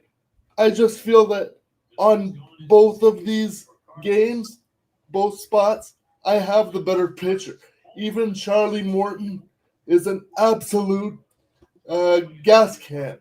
Absolutely. I don't even know why he would be the choice of a team like Detroit. This team is ready and primed to go and win, and they have this guy in their rotation. This guy shouldn't even make a playoff roster. He's 40 years old, and he has like a 5.50 ERA or whatever it is. Yeah, no, I'm right there with you. I was surprised to see him get traded to a contender like that. I was like, wait, Charlie Morton? Like, out of all people, they wanted to grab the serviceman, old man Morton, but shout out to him for still making a living at the age of 40 playing Major League Baseball. Bro, but why wouldn't you get some no-name young kid who's going to give you future? Charlie Morton's 38. Buddy in Kansas City, Rich Hill, is 45 years old. Bro, I get it. Yager played hockey until last year at 51, but that was his own team, dog. That's different. I hear you. So, Gorky, what do you have in this game then? Are you on the – I'm going to guess I you're think on it's the a parlay Phillies. between the Phillies and the Rangers, correct? Okay, nice. Okay. Phillies Rangers parlay. Nice. Just because it's based on the pitching. So if my pitchers get eaten alive, because that can happen too, my parlay will be dead by about 4:30 Eastern. Shout out to you. But that's the play. What was the number you got on the parlay, Gorky? Let me check just so I can tell you exactly. I think either 135 plus 135. That looks about right. All right, Phillies Rangers money line parlay plus 135 for our guy Gorky. He came on here last week, swept the board, one official play in baseball. So he's probably got the best record on walk-off wagers right now, best winning percentage record. Not enough to qualify, dog. Not enough to qualify. Well, we'll see. We'll see after this one. If you can deliver another plus money right here, my man, this is going to be big time. I have two tennis plays. Yeah. Big time plus money. Sevastova to beat Osaka at like plus 280, and Mukhova to win her match against Madison Keys at plus 125. Okay. Who's the first name in that women's match for the second one? Sevastova. It's the second match on court in Montreal. Cool. Thank you for joining us, Gorky. Love you. Always showing support in the chat and everything. Hey, you're one of the best pub sports. Just OGs. Bro, right. And I'm always going to donate because it's the way that you guys even see the comments. Because there are so many, it's key that we get highlighted comments. And only those come up on screen so you guys can see them. Shout out to you, Gorky, man. I appreciate it, Gorky. It's all good, bro. No, you're good. You're the man. We appreciate your support at Pub Sports Radio all the time, man. Always in the chat, always showing love on Twitter, sharing your action. So we appreciate it, my guy. And you already know you're always welcome to come on Walk Off Wager. So anytime we can have you, we will have you, my friend. Anytime, bro. Yes. And I love the higher paced. I love the higher paced picks. I know it's because you guys are rushing today or whatever, but this would be a good idea to do every week, in my opinion. Yeah, this is a good timing. I'm not going to lie. We're about 95 minutes in right now, a little bit over an hour right now. Because normally on Sundays, all the games start, now at like 11:30, but back in the day, it used to be 1 o'clock starts for the Eastern time zone. And so it's important to get people out before 1 so they can get all their bets in. Get their bets in, yeah, for sure. Yeah. Should I touch on this game, wine time? I know we on the Phillies. Yeah, real quick in this one, I just wanted to mention you guys talking about Charlie Morton. Why would they bring an old guy into this Tigers clubhouse? I get why. Yeah. They have a lot of young pitchers, and Charlie Morton's been around the majors for a very long time. He always has the ability to go out there and pitch a decent ball game. I I looked at that Phillies -1 too. I'm still kind of close to it. Maybe throughout the day I'll look at it. Charlie Morton at this point in his career really does struggle with lefties, and this Phillies lineup is full of them. I see our guy Dabby Cab. He's going to be on his Marsh train again, and Harper. I'd probably add Schwarber to that. I think between those three bats, Charlie Morton's going to have a hard time out there. I like the Phillies -1 that Jacob gave out quite a bit. Sanchez is off his worst start of the season. Gave up 4 earned runs to that White Sox lineup that's just been absolutely killing lefties. And but before that, he went 9 innings pitched, complete game, just 1 earned run and 4 hits to the Boston team. He hasn't given up more than 2 earned runs in his last 10 starts, besides that one White Sox little hiccup there. And even then, it was a 27% hard hit rate. This guy excels at getting ground balls. And as our guy Sharpie has taught us in past years, this Philadelphia infield, they keep the grass just a little bit longer here, and that really helps his ground ball ability. I think this is a spot where the Phillies are definitely live. I really like Gorky's parlay there. Find a way to get some plus money with 2 really elite pitchers. The young pitchers coming up from Detroit. I'm going up to Toledo here after the show. I'm going to watch a game. We got tickets to a suite and stuff. Nice. I've been up there quite a few times, talked to a lot of people, and the AAA pitching coach they have up there is one of the most respected guys in the minors, and that's why you always see these young kids coming up from the Tigers just so major league ready. I think it's a good addition to have Charlie Morton. I hope he doesn't make a playoff roster for them or for their sake, but right. I think he's great for those young pitchers, kind of teach them how to do things. Like you throw a bullpen in AAA, you just go out there trying to do stuff, but major league bullpens, it's a little bit different. When you go out there, you're really trying to hit spots, and Charlie Morton can show them different techniques and stuff that they've never really had. 16 years of major league experience, it's really impressive to still be out there and still be serviceable a little bit. Gorky, anything you want to touch on? Bro, I had a question, but I forgot. It's okay. It must have not been that important. Fuck it. Just cash, boys. Like it's all about just cashing. And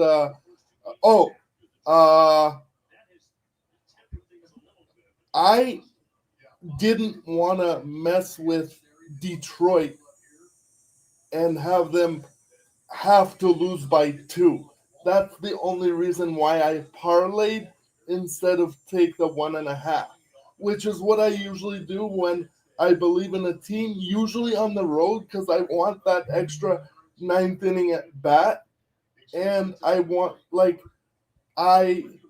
feel like you are always chasing if you're the home team and don't have that 9th inning at bat. Yeah. I hear you, Gorky. Well, Gorky, we appreciate you for sharing your action as always, my friend. Good luck. No problem, brother. Thank you. Oh, yeah, of course, my man. We'll be talking soon, Gorky. Appreciate you, my friend. Enjoy the rest of your Sunday. Let's go. Shout out to my guy, Gorky, right there, man. Just killing it always, dude. Yeah, appreciate the support he shows. Appreciate it, sharing his hard work as always. We got a lot of comments last week saying, bring Gorky back on, bring Gorky back on. So Gorky was the star of the show last week. So he makes that cash today. He's probably going to be the star once again.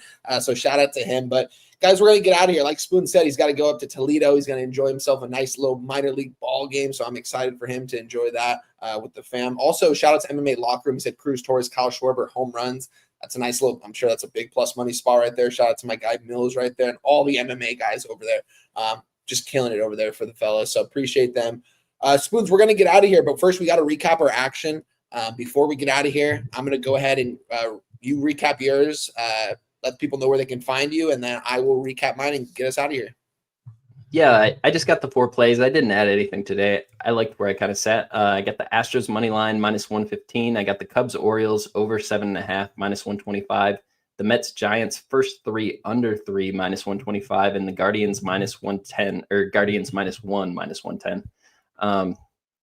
I like these Phillies. That might be the only spot that I do look to add towards the end of the day for that just last little bit of action for the day, but I haven't gotten there yet. I really love your athletics pick. As soon as I saw Marte out of the lineup, I went through all my books and they were all moving at the time. So I missed the line. Great work grabbing that -105. Yeah, I'm glad I was able to get it. I didn't, like I said, I couldn't tweet it out. I just didn't really have from being on the show and stuff and actually posting in the play. It's hard to do both. So I'm going to tweet it out right now. But my plays so far, guys, we're on the Royals, Blue Jays under 8 -110, We're on the Marlins money line at minus 105. Athletics money line at minus 105. 3 plays for me today, guys. I'm really close to moving on the White Sox. I might do it. I might not. You'll have to follow me on X. Give me a follow over there, guys. Wine Time Sports. I had someone hack into my Twitter yesterday, say that I was in front of a grocery store in like Delaware. So whoever did that, screw you, and don't ever get into my account again. We're too hard to get to 1,000K followers, so 1K followers. So, but shout out to everyone in the chat, man. Dabby Cab right there, Philly Eagle Flyer, Hammers, our guy Gorky right there, Wager Detective, Timmy Tushu, just my 2 cents, AOD, Coin, everyone in there, man. Appreciate you. Redbeard, MMA Locker Room, Steve, all of you guys, man. We appreciate your guys' support as always. We're here every single Sunday, walk-off wagers presented by Pub Sports Radio. You can find us during the week breaking down the card with our guy Jimmy the Bag. Don't forget tomorrow's Medicate Monday with our guys Dabby Cabin, Dutch Boy Fresh and Company. They're gonna vibe out, show you guys some good weed, and play some good, some funny content for you guys. It's always a great show, so shout out to them for holding it down over there. Love you guys, man. Good luck on everyone's action today, and let's leche those bookmakers. We're out of here.